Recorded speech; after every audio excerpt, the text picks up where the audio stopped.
Hey, welcome to Sweden in Transition, the podcast that meets change makers in Sweden. I am Sonia Lehmann, and today I'm very happy to meet Albert Norström at the Stockholm Resilience Center. Albert is Deputy Director of GRADE, Guidance for Resilience in the Anthropocene. Hi Albert, welcome. Hey Sonia, good morning. How are you doing? Good.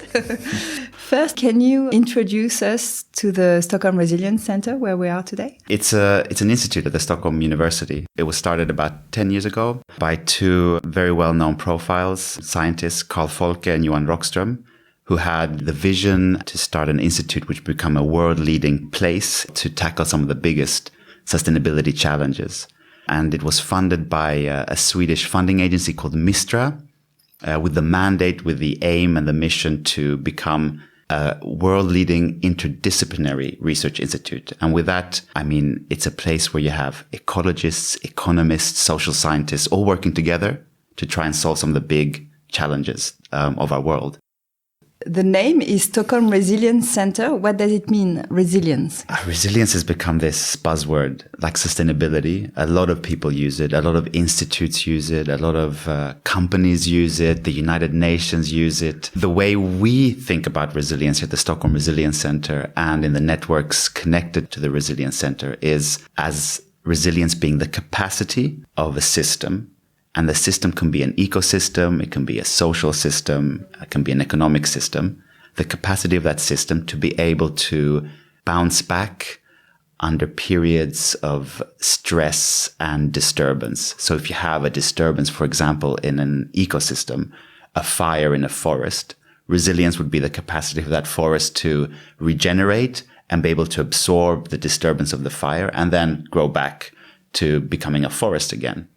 A social system would have a different type of suite of disturbances. It would be the political turbulence. It could be revolutions.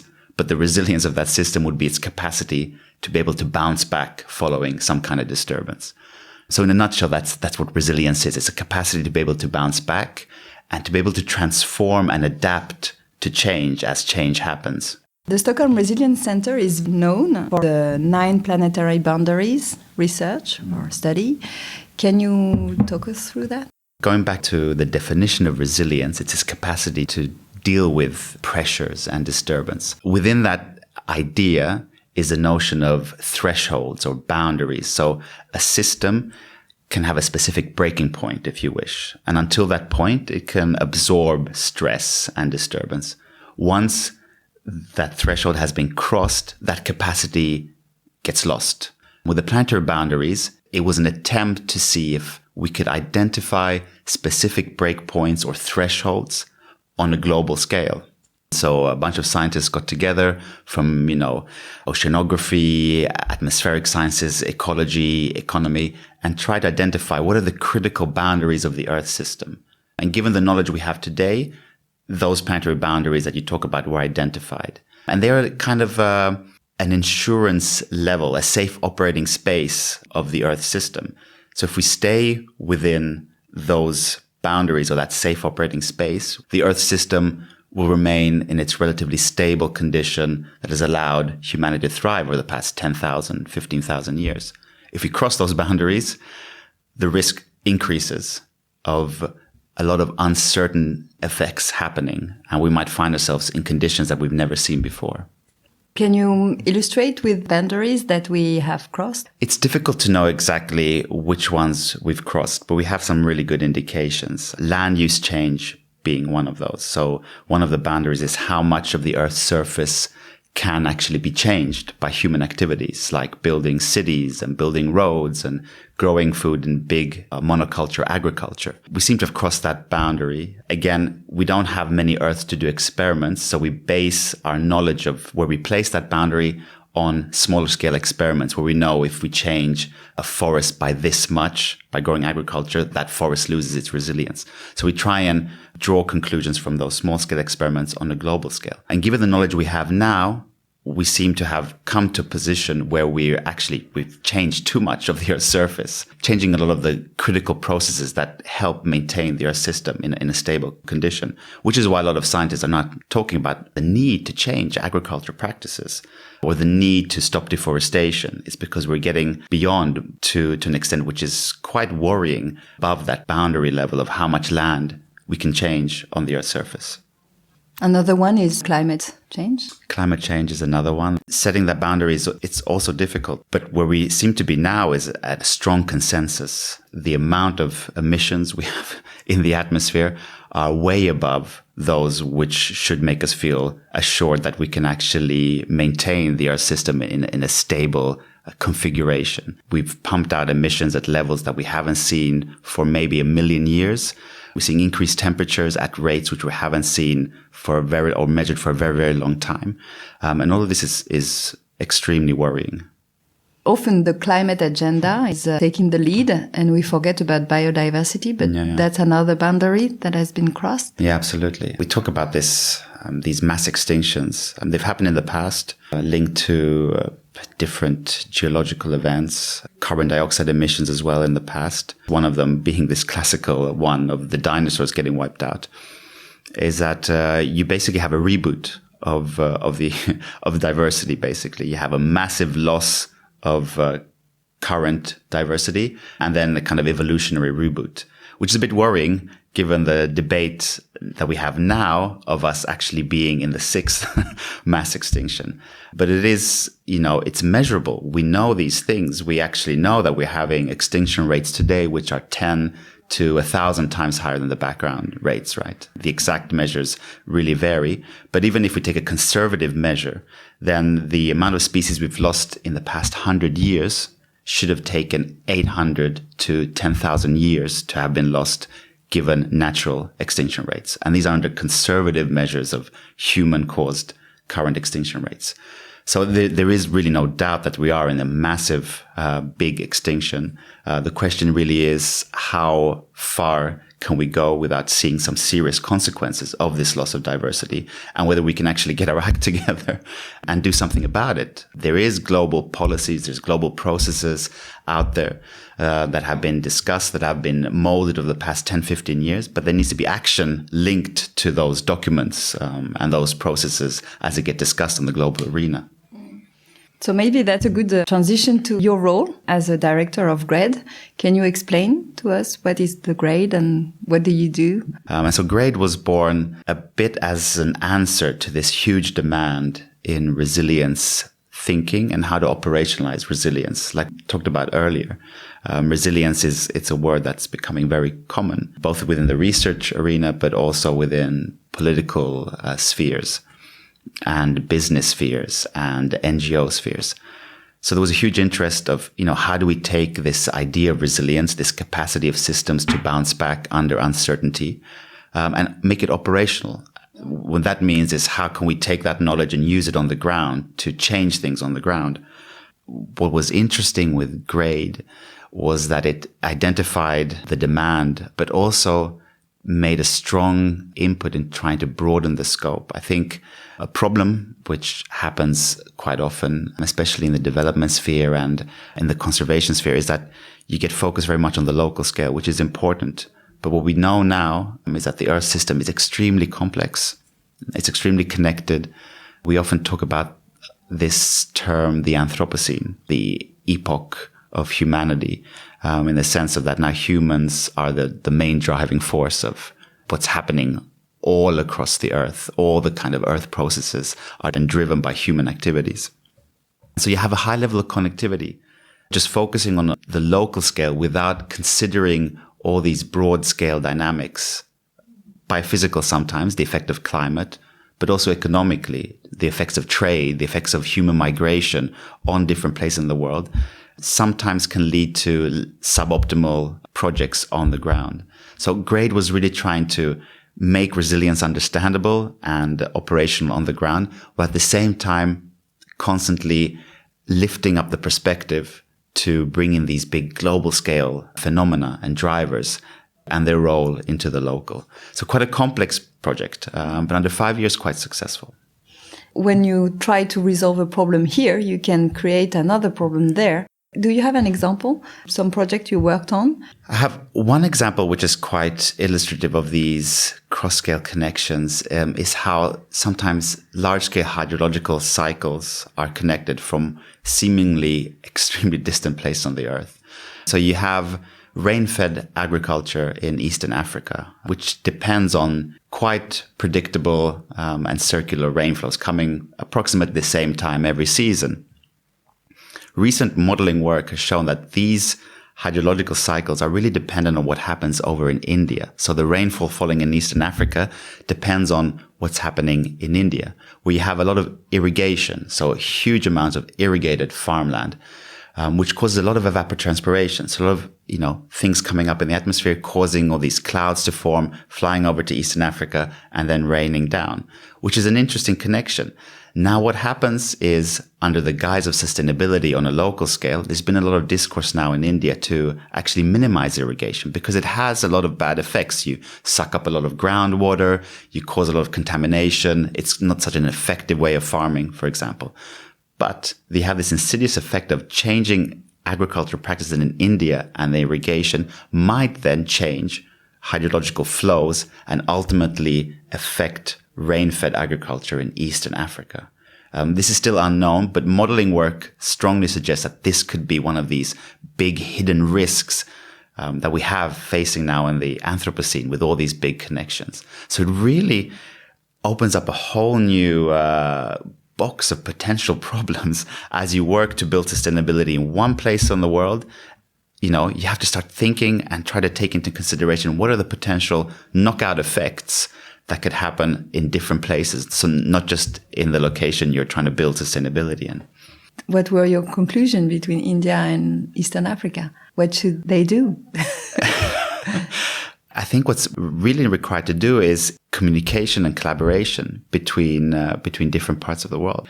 And this is also interesting given this new wave of political far-right governments and movements around the world who talk a lot about, strong focus on the nation, strong focus on the region, which really goes against the grain of what really is the way to collaborate out of these big systemic Anthropocene sustainability problems that we have. I don't have a clear solution as to what we should be telling the Indian government and the East African, apart from these connections probably exist, and you can't be solving them without at least communicating with one another, getting weather services between the two regions to talk to one another, getting agronomists in the two regions to talk to one another, politicians from the different regions to talk to one another.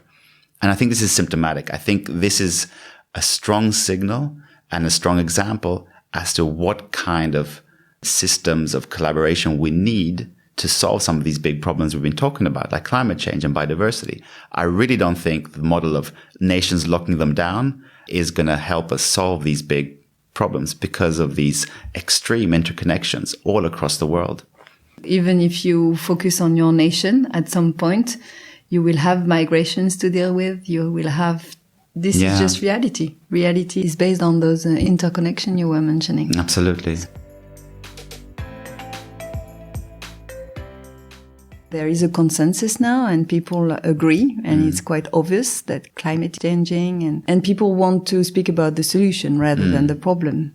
And I think that's why you created this program, Seeds of Good Anthropocene. It began a bit of as a side project for a lot of us involved. About 6 or 7 years ago, I think. We were different constellations of researchers discussing the need to start thinking about bright spots. A lot of us were slightly wary of the dystopic nature, a lot of the discourse and a lot of the spheres we're in. It's very easy to become very dystopic if you work with sustainability issues. The problems are real, the problems are massive, the challenges are huge.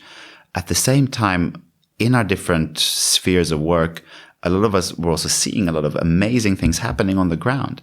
And so we got thinking, would it be possible to start document these bright spots, start collecting them in some systemic way, start analyzing what are some of their common features. And we wrote a paper which has been quite influential and has really kind of stimulated a lot of interesting discussion. That caused us to get a bit more funding. And basically what we're doing now in different parts of the world is collecting these seeds. We have a central database. We keep it pretty open. We haven't been exclusive. I mean, it has to be something that exists today. It can't be something, out of your imagination. But an initiative, a way of doing, a way of farming, a way of building new technology that you think can contribute to a better Anthropocene, send it to us. Describe it. We have an online questionnaire that people can fill in with different details of this initiative, and we collect it in a database. And so we have quite a good database now of these seeds. And we've been analyzing them as well. We've been having master students and postdocs and PhDs to dig a bit deeper into these seeds, to travel to where these seeds have been collected from, to actually speak to the people behind them. We're trying to understand what's the transformative potential of these seeds. We're taking theory around transformations and coding it into the database to try and get understanding, can we be able to foresee which of these seeds, given the different characteristics they have, will have the biggest transformative potential. We've also been using these seeds in scenarios, which is some of the most fun work, I think. And this comes from the idea that in order to move towards a more sustainable future, you actually need a vision of where you're going. There's a lot of work being done on that, but there's surprisingly very few positive futures. So we use these seeds in participatory processes. And with that, we mean we actually have people outside of academia as part of our small teams developing these scenarios. So we have artists, we have representatives of the different initiatives themselves. We go away for 3-4 days, use a lot of actually well-developed and well-tested scenario developing methods, but we do this together to actually articulate positive futures. But then we also play around in a dynamic sense, trying to understand what are some of the barriers and some of the current things that are stopping us from moving towards that future. And this is actually, it sounds like fun and games, but if you actually engage in these exercises with policymakers and people that can actually make decisions like we've actually brought in policymakers to this process, it becomes a very powerful tool to break mental lock-ins of how we can actually move towards the future. There's a huge literature in the human cognitive capacity in moving towards better futures. And we're actually quite bad at thinking far ahead in the future. So by sitting together with policymakers, with artists, with representatives of the seeds, researchers, gives actually quite a powerful vehicle to inform in a very playful but still rigorous way of how we can actually move towards more positive futures. It's been, like I said, it began as a side project, but it's become now quite an established research network all around the world, with its base here at the SRC, McGill University in Canada, and the CST hub down in South Africa. You probably know Sapiens, the book of Harari. He's explaining that humanity has always progressed with stories. Exactly. The capacity of federating and engaging people around a common dream. Religion were doing that in the past, and then science, and then maybe the American way of life. That was our dream for the past 50 years or so. And now we're lacking another dream. Yeah. And today, when we speak about sustainability or the Anthropocene, people think there is going to be less of our comfort. We need to sacrifice things. But unless we turn it around and see what we are aiming for and what good life we're moving toward, we're not going to be able to engage people. So we need that new dream. Exactly. What's interesting with the Seeds project, and has been a big shift in my way of thinking, is actually it really concretizes this notion that the future isn't going to be built up with one specific set of values or one specific set of elements. It's going to be built up by a mix of different things. And that's one thing we're really exploring. For example, the future is going to be a mix of some technological elements, some economic elements, some more conservation elements, maybe some religious mixes. It's going to be a mix of these things.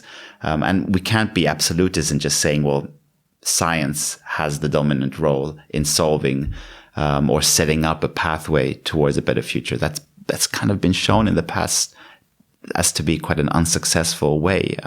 Science alone can't do it. You need the help of a bunch of other different streams in society. And the Seeds project has really helped us understand how this mix, this amalgamation of different elements might together build something better in the future. It made me think of this TV series called Black Mirrors, where you see all the drawbacks of technology. It's very dystopian series. But we need the opposite. And I think there is a project called Bright Mirrors, because a lot of people also think it's just saying no to science, saying no to progress and comfort, and going back to a minimalist, old-fashioned way of living. Yeah. And of course, that's not attractive to many, and showing that it's going to be a complex new way of living, but very attractive on many levels. Absolutely. Can you tell us some examples of positive seeds of good Anthropocene? A lot of the seeds in there are about new ways of producing food, for example. And I think food has, for many different reasons, become some kind of central focal leverage point in how we can actually solve a lot of these big challenges we have, climate change and biodiversity. The way we grow our food has massive consequences. Agriculture is a huge driver of climate change, is a huge driver of biodiversity loss. But in its current mode, we can do things differently, and it can actually have a lot of positive effects, both in growing more nutritious food, but also food that's actually grown in ways that has benefits to the natural ecosystems around it, that actually can enhance biodiversity, that actually can reduce emission. Sometimes with a focus on technology, sometimes with a focus on, just changing agricultural practice towards more agroecology. And it's this diversity in what they're doing, which is really the interesting thing. Then a lot of seeds which are focused on technological change. And like you say, technology is very often seen as the silver bullet that's going to save us. It saved us in the past, but there's a huge insidious backside to technology.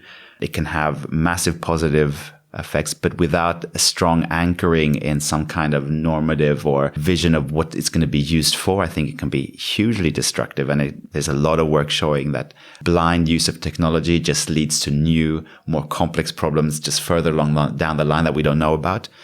But, again, you can't just throw seeds which are technological focused out of the scene. They need to be there. We need to understand what role they will play. Some that 5 years ago were quite controversial, artificial meat. Now, it's still quite controversial, like Beyond Meat. So it's growing meat in laboratory? Yeah, right? Basically. Working with the DNA and... In different ways. Some are plant-based. You basically grow artificial meat from some kind of plant derivative. Other methods just take initial cells from an animal and then grow meat out of that. So it's different methods of just getting to the same product, which is meat, a burger, you would say, or a steak, which hasn't had to go through this whole process of growing the cattle, watering it, feeding it, causing a lot of emissions to happen, and then ultimately ending up on your table. So it's like taking shortcuts, which might lead to some sustainability gains. So another category then of seeds are these more technological focused ones. Then there's others more focused on changing people's values and relationships to nature, which become a bit more fuzzy, but are just as important. So it's initiatives that actually, for example, might try to realign school systems or daycare systems to give kids more access to nature and let them be out a bit more, just to be able to kind of grow some stronger connection and relationship to nature. The effects of those seeds are more difficult to have, but there's, again, a growing literature showing that the disconnect our current society has with how nature works, with the biophysical processes underpinning all of our lives, right? We can't forget that even though we live in a very modern society, many of us, more than half of the world's population lives in cities, we're still dependent on ecosystems for the food we eat, for the air we breathe, the water we drink, right? But being able to close that barrier, make the connection a bit more explicit and more direct again, to understand how we're dependent on nature, is quite a powerful way of doing things. So then you have this third category of seeds are the ones that try and change people's values, people's behaviors, and so on. The disconnect is explaining everything. Yeah. We don't feel we are part of nature. We think nature is here to provide. Unless we change this vision of the world and we realize that we are part of nature, then we are not going to be able to change the way we behave. No, exactly. And there's been huge progress, mainly through this notion of ecosystem services, which is also a term which is becoming quite mainstream now. Basically, ecosystem services talks about the different benefits provided by nature to humanity. There's been a lot of controversy around the term and whether it just monetizes, puts a monetary value on things that we shouldn't just be putting a value on. I mean, like some things do not deserve a tag of a dollar sign on them.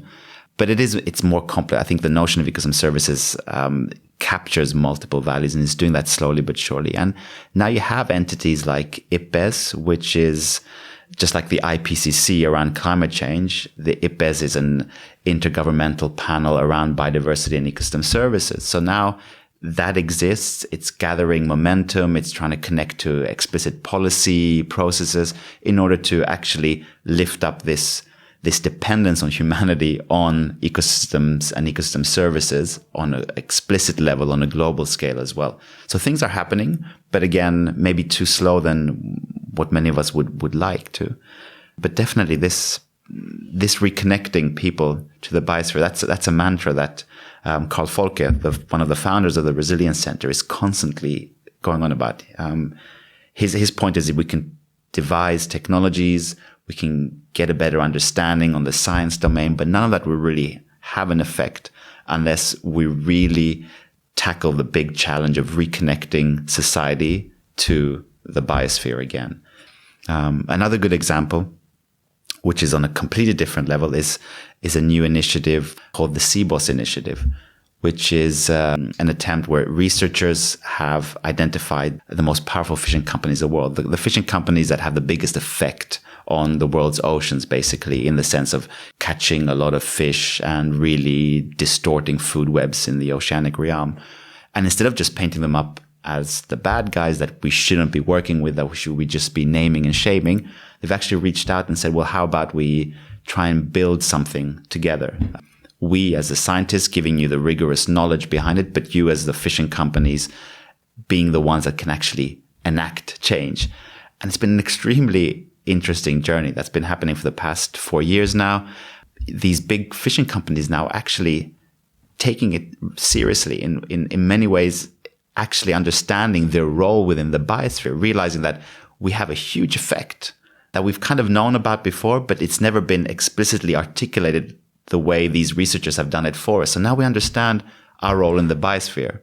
What can we do to actually change things and maybe be part of something which moves the world's oceans, in this case, towards something more sustainable and more healthy? It's a super interesting process. So you see the strategies of reconnecting society to the biosphere can happen on many, many different levels. It's really the image I have from the Stockholm Resilience Center is this combination of ambition and collaboration. So no compromise on the urgency, but using collaboration, being inclusive in the way we work together to tackle the problem. So that's one way of addressing the problem, working with politics and companies and not blaming and shaming, but taking everybody on board and changing the system from the inside. And then there is another trend from the bottom up, with Greta in Sweden, with more radical approach. People thinking that we need to turn the system upside down, really. And I think the two are actually useful, and maybe they will join and meet halfway at some point.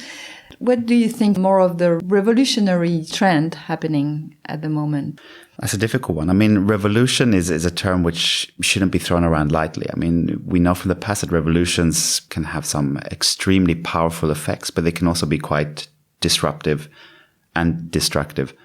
What's more interesting is whether this big social awakening can be harnessed in ways that could lead to transformation, which doesn't lead to a lot of the negative consequences of big-scale, unplanned revolution, right?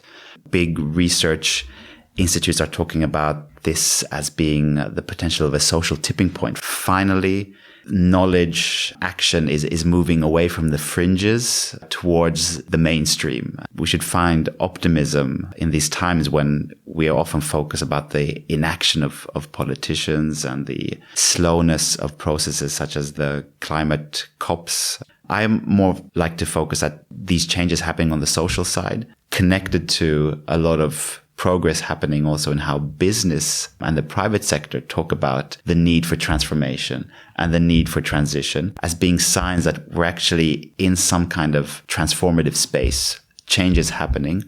Hopefully it's going to happen in ways which lead to equity, not a massive disruption to things. I think no one wants that. We often oppose social problem and ecological problem, but they are related. Yeah. How can you illustrate that often an ecological problem is also a social problem? The way we operate and think about resilience is that the systems we assess and analyze and try and understand resilience of are social ecological systems. It's systems where the social and the ecological are embedded. They're intertwined. You can't really separate them. You know, you do something in one, it's going to affect the other. You do something in the social, it affects the ecological. And we try to illustrate that through illustrative case studies of how that's the case. A simple one would be coastal fisheries. They're small scale in East Africa, for example, where you have fisher folk fishing on a coral reef and using destructive fishing methods, basically, which destroys the coral reef. That ultimately leads to fish stocks to start diminishing, right? Response then would be to either start fishing a bit more sustainably or try and ramp up fishing pressure. What we've seen is usually fishing pressure increases through dynamite fishing, through more destructive ways of fishing. And that leads to even more loss of coral reef habitat, which is the homes for the fish, and fish stocks ultimately decline further. So you end up in this social ecological trap, or because of different reasons on the social domain, also lack of capital, lack of assets, leads fisher folk to continue fishing hard. Their increase in fishing pressure leads to a decrease in the fish stocks, and then you get into this cycle. I think that's often an illustrative case which just shows on a local scale how tightly linked the social to the ecological is. Some farmers in our Western countries, they think they have no choice but doing monoculture because they have debt, so they have to pay the machine. They're locked. But that's a short-term view because their asset is their land, their soil. They are not nurturing their soil. They will lose their source of revenue in the future. Yeah. I'm always struggling with people who say, okay, you care about sustainability, but because you can afford it. I really strongly believe that it's not only a bohemian way of life. No. When you're doing your monthly or weekly errand, if you stop buying transformed products and less meat and start using fruit and vegetables and that are local, it actually costs less money. Yeah. It's hard sometimes to convince people. And I think this critique that actions towards sustainability is the luxury of a middle class in a northern setting, it's quite erroneous. I think it's quite wrong. Absolutely, there is a dominance in the narratives of what sustainability is coming from the global north and the institutes we have. But there's a huge amount of activity, a huge amount of stories which just haven't been unearthed in, our different social media streams, in the literature, in the policy level, happening in the global south, in Asia, in Africa, in Latin America, massive movements, both within science, within activism, which are striving towards sustainability. So to actually kind of dismiss the desire towards a more sustainable future as being something which is just an element created in some Södermalm middle-class neighborhood is just completely wrong. I think then you're just having a very narrow perspective in it. And it's just worth to remind those people that say those things that no, actually, if you look up, and it might be a bit more difficult for you to find those examples, but they exist. That this kind of move and this awakening towards moving towards sustainability has massive history and massive movements in the global south, in different levels of society. Absolutely. Maybe first and foremost because they are the first to suffer from climate change in the south. Absolutely. It's a hugely unequal playing field of consequences when we talk about, if we just take climate change, for example, there's existing evidence of it hitting the global south the hardest in the sense of, the loss of yields in agriculture, the loss of fisheries because of changes in how fish stock move because of warmer temperatures, more unstable weather and more unpredictable weather and extreme weather hitting, like recently we had these massive storms in Madagascar and Mozambique, which still have massive consequences for people down there. But also when we model the future, then it's also even more obvious that the big brunt of exposure to these risks are going to be taken by people living often in coastal communities in the global south. That's why it's unfair. Climate Absolutely. change. Northern countries are the source of the emission, and the southern countries are suffering from it. Even though it starts to be sensitive now in the northern hemisphere, with the lack of snow here in Sweden this year, and the temperature rising every summer more and more. Absolutely. And the fires we had in Sweden a couple of years ago.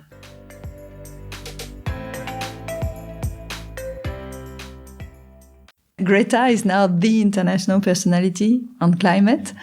Are you proud of her being the personality that is leading the international community? What Greta's doing is fantastic. She's raised awareness in quite a beautiful way. She's not saying anything new. I think that's just very important to keep in mind. I've had comments from friends and close acquaintances who are a bit skeptical to this whole thing, basically saying that climate change is a recent fad, which is a consequence of the Greta Thunberg effect. And I'm like, no, actually, this is a science that's been around for 150 years. Sustainability science, not that far, but it's a massive body of work. And basically what Greta is doing is she's just actually doing some good reading, contemplating, understanding, and then communicating it in a very effective way. Whether I'm proud to be Swedish, I'm proud to be part of a movement, on a global movement of science, of activists, politicians, business people that are waking up, that are taking this seriously and are, spending their daily lives and their work in different ways, trying to increase awareness, trying to understand how we can enact action on the ground, how we can generate new science, how we can generate better policies in order to re-steer pathway we're on towards something more sustainable. Maybe to conclude, any book that you've read that you think is useful? I read a lot of science fiction. There's one author who I would really recommend if people out there are interested in good science fiction and in good stories which link to climate change and the futures that climate change might bring to us, which are not dystopic, they're not utopic, but are more in this kind of middle ground, which I think is where we're actually heading towards. We'll be muddling our way forward. And that's Kim Stanley Robinson. He's written some fantastic books centered around both the near future and the faraway future on Earth under climate change. So, yeah. I've just read the Mars trilogy, which I would recommend. Red Mars, Green Mars, and Blue Mars, which is interesting in many different ways. Thank you so much for your time. Thank you, Sonia. It's been a pleasure. Thanks a lot to Albert Norström for taking the time, and thank you all for listening. Please let us know what you think of the podcast. Send us a comment or a review so more people can discover it. Hello!